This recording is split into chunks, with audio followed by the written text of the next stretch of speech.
अस्सलामुअलैकुम viewers, welcome to my channel Shahji smart advice. आज मैं आपको कफ़ के बारे में बताऊंगा।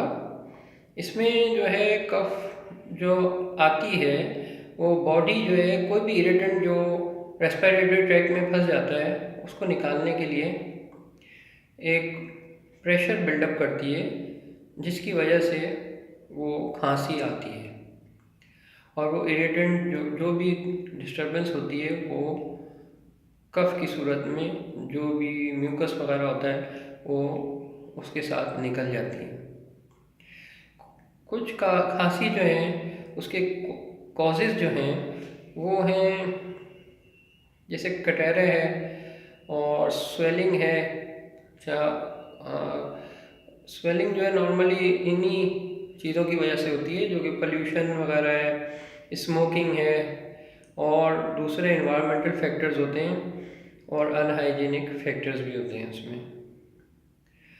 तो इसके लिए जो दवाइयाँ इस्तेमाल की जाती हैं वो सबसे पहले एकोनाइट है, ड्राई इरिटेटिंग कफ के लिए, जो कि एकदम से उठती है खांसी, उसमें जो है एकोनाइट इस्तेमाल की जा सकती है।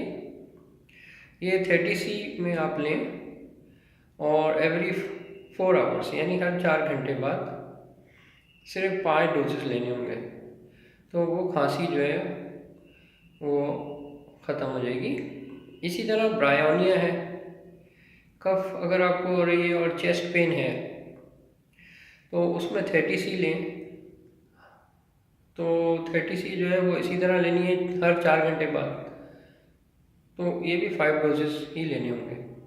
इसी तरह पल्सेटिला है, अब वो अगर खांसी जो है ड्राई ग्रीन किस्म का उसमें कटारे हैं और खांसी काफ़ी हुई भी है, तो उस सूरत में 30 पावर में पल्सेटिला लें आप, और 4 आवर्स तक आपको ये लेने होंगे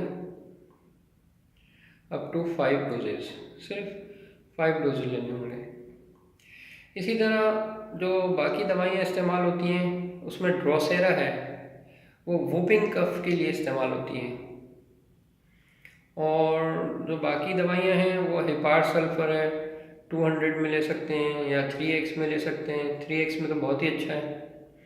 और उसके अलावा स्पॉन्जिया टोस्टा, वो भी 200 में आप ले सकते हैं।